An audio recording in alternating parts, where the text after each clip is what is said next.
సాధారణంగా మనందరి జీవితంలో, అంటే కొందరి జీవితంలో కాకపోవచ్చు, చాలా వరకు 90% పీపుల్లో మాత్రం చిన్నప్పటి నుండి పెద్దగా ఎవరికి లైఫ్లో ఫెయిల్యూర్స్ అనేటివి చూస్తూనే ఉంటాం. కామన్ అది. అలాగే నా జీవితంలో కూడా ఫెయిల్యూర్స్ వచ్చాయి. అలా అని నేను అక్కడనే ఆగిపోలేదు. నాకు ఆ ఫెయిల్యూర్స్ రావడం వల్లే ఒక కంఫర్ట్ జోన్, ఒక చిన్న జీవితం నుండి ఒక పెద్ద జీవితానికి వచ్చాను. అలాగే నా ఫ్యామిలీ కూడా ఒక చిన్న లైఫ్ నుండి పెద్ద లైఫ్కి ఎదిగాము.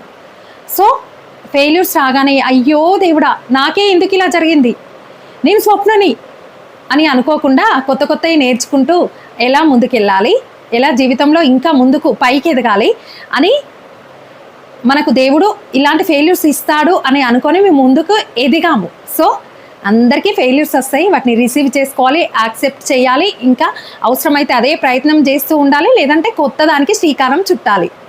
అప్పుడే మన జీవనయాత్ర ముందుకు సాఫీగా జరుగుతుంది.